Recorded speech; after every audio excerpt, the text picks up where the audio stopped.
Hola, soy Sebastián Fuentes y este es mi video acerca de la entrega del taller 1. En este taller nos pidieron analizar tres grupos de datos de una compañía que dejó a sus empleados en tres situaciones distintas para trabajo desde casa. Y estos se tenían que comparar con su desempeño que tenían en trabajo presencial, donde 10 era que se desempeñaban de la misma manera que en manera presencial, un 20 correspondía a un desempeño sobresaliente y un 5 se consideraba inaceptable. Aquí importamos las librerías que vamos a usar y leemos la data de cada conjunto. En la pregunta A nos pedían que describiéramos la población del fenómeno y nosotros lo describimos como un grupo de trabajadores de una empresa donde se desempeñan bajo tres condiciones. En la muestra 1 se tenían 120 datos, en la muestra 2 135 y en la muestra 3 115. En la pregunta B nos piden que comparemos el desempeño sobre cada condición a través de puntos centrales de tendencia, media y mediana, y que comentáramos acerca de la información entregada en el enunciado acerca del desempeño aceptable. Bueno, nosotros utilizamos las funciones de min y median para calcular la media y la mediana correspondientemente, y luego el sesgo era la resta entre estos dos. Para el grupo 1 nos dio que la media daba de 9.79, la mediana de 8.46 y el sesgo es de 1.33.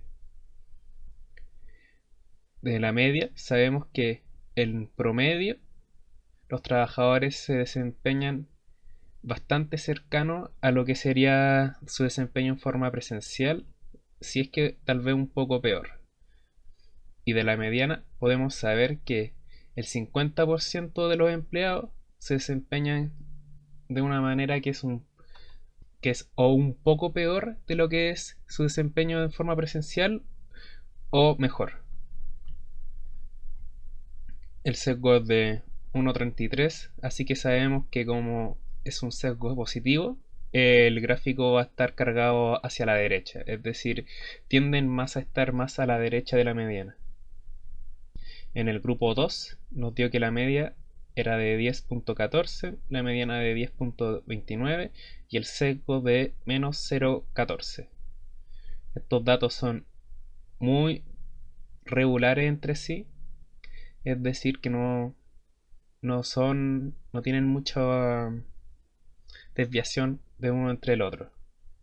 De la media sabemos que en promedio los trabajadores trabajaron con casi el mismo desempeño que tienen en forma presencial, y de la mediana vemos que por lo menos el 50% trabajan al mismo nivel que lo hacen de manera presencial o mejor.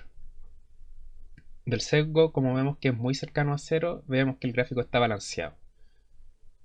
Para el grupo 3, la media fue de 12.11 y la mediana de 13.14. Un sesgo negativo de 1.02, lo que nos dice que el gráfico va a estar cargado hacia la izquierda.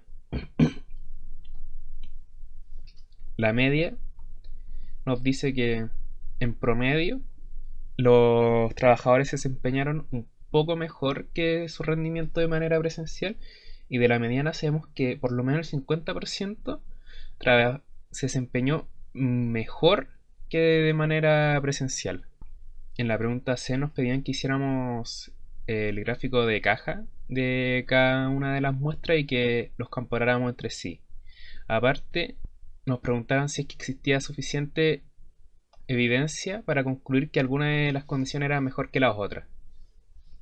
Aquí podemos ver cómo generamos el gráfico. Primero hacemos la caja del gráfico, luego ponemos cada uno qué cajas vamos a hacer.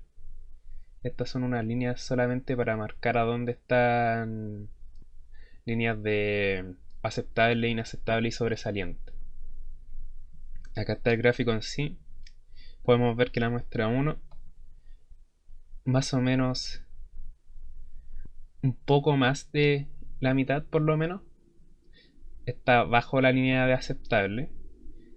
Podemos ver que por lo menos la mitad hacia arriba tienen un desempeño cercano al aceptable y el resto está un poco más abajo, quizás un poco más cercano a inaceptable. También vemos unas cuantas muestras de outliers que están muy por arriba de el promedio. Para la muestra C podemos ver que es el que tiene menor rango de todos los otros. Hay menor diferencia entre cada cuartil entre ellos que en todos los demás y tiene muy poco outlier. Podemos ver además que está muy cerca de la línea del aceptable en todos los cuartiles, si es que un poco más alejado en una u otra dirección. Para la muestra C vemos que la línea de lo aceptable está casi donde empieza el segundo cuartil, o sea que casi el 75% de los trabajadores se desempeñó de manera aceptable o mejor. Y podemos ver que solo el primer cuartil está por debajo de esta línea, teniendo unos pocos casos quizás ya que están por debajo del inaceptable y unos cuantos outliers que se desempeñaron muy mal. Bajo esta evidencia podemos decir que la muestra 3 fue la que rindió mejores frutos porque fue la que tuvo mayor porcentaje de trabajadores que se desempeñó de manera aceptable o mejor, y solo una muy pequeña cantidad se desempeñó de manera inaceptable. En la pregunta B nos, nos piden que analicemos la dispersión de la muestra a través de tres medidas que entreguen información diferente. ¿Qué información aporta cada medida elegida y qué indica lo observado?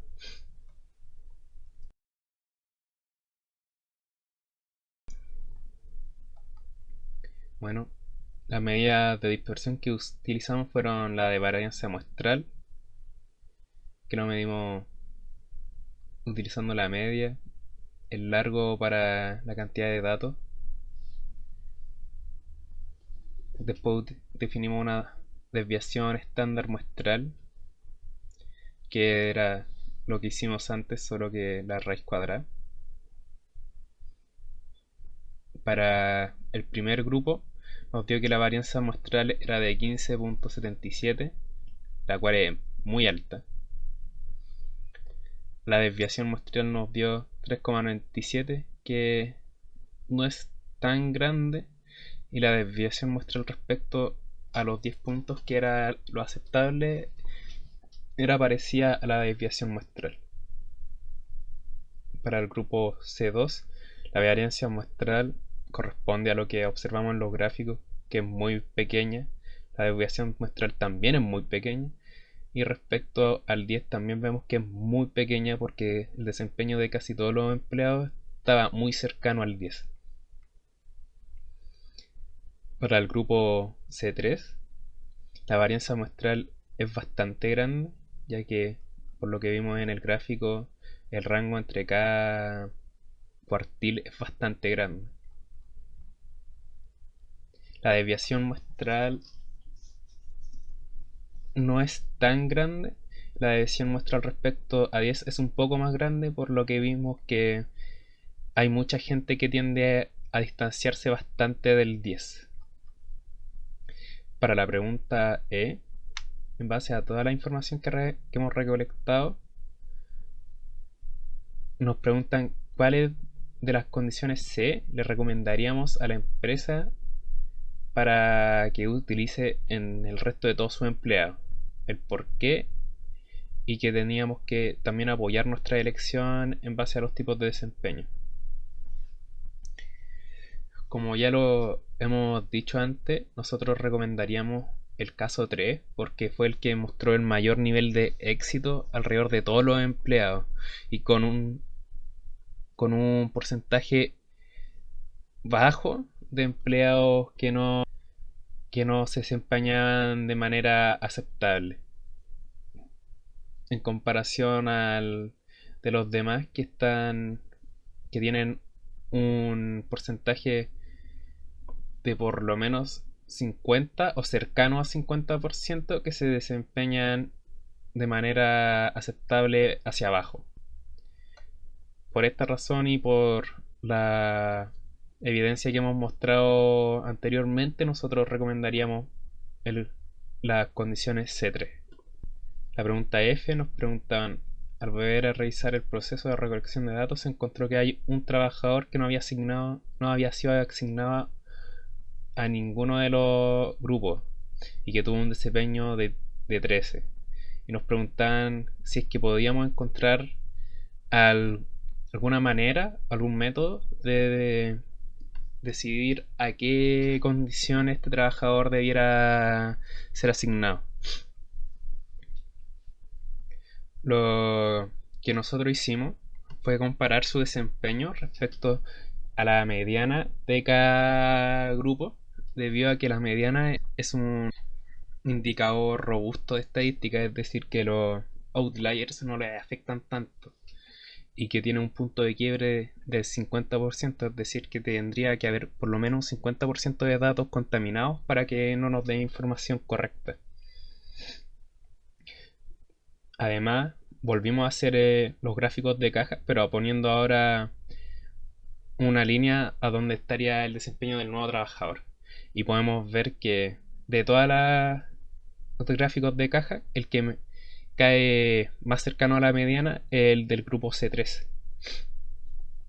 siendo el grupo C2 casi imposible que pertenezca a él, ya que solo se encuentra cerca de los outliers de ese grupo, y en la muestra C1 está cercano al último cuartil, por lo tanto también es improbable que pertenezca a él, siendo que la muestra C3 está tan cercano a la mediana que podría o pertenecer al cuartil 2 o al cuartil 3. Entonces es mucho más probable que pertenezca a la muestra C3 que a la muestra C1. No podemos dar un porcentaje de margen de error al respecto de esto, pero lo más probable es que pertenezca al C3. Ahora, en la última pregunta nos pedían quitar el 1% de los trabajadores desde la parte más alta de cada grupo, es decir, quitar el 1% que mejor trabajara de manera online para que fueran a trabajar de forma presencial y que analizáramos los datos de cómo cambiaría cada muestra y si es que esto no nos cambia la decisión de qué tipo de condición le recomendaríamos a la empresa. Para esto decidimos poner unos rangos del 0 al 0,99 y restando el 0,01%. Luego con esto sacábamos el largo de los trabajadores para tener la cantidad de datos. Luego hacíamos un sort de cada lista de cada grupo para que nos quedaran los mejores trabajadores en la parte de arriba y poder descontarlos de manera más fácil. Y luego asignábamos cada trabajador a una nueva lista de largo del 99% del largo de la lista original. Luego esta lista la mostrábamos como un gráfico de puntos cargados del 0 al 1. De esta manera podemos ver que el gráfico de la condición 1 empieza desde el 5,5, que es bordeando inaceptable, y llega más o menos al 9,3, 9,5 por ahí. Para C2 empieza un poco más alto y llega hasta 10, teniendo más acumulados los trabajadores entre 8 y 10. Y para el tercer caso tenemos todavía el grupo de los trabajadores que no se han adaptado bien y tienen rendimiento inaceptable, pero que rápidamente el desempeño de los trabajadores aumenta, en, dependiendo del porcentaje de trabajadores que veamos. Y vemos que ya cerca del 0,4% o por la mitad ya están llegando a lo aceptable y superándolo. Por esta razón nosotros decidimos que C3 igual va a seguir siendo la mejor forma, ya que nos muestra mejor desempeño para todos los empleados, y si incrementamos el número de empleados, lo más probable es que se mantenga esta forma, teniendo pocos empleados que se desempeñan de manera inaceptable, pero que con el tiempo debieran mejorar, y gran parte que mejora al punto de desempeñarse de la forma que lo hacían presencial o mejor.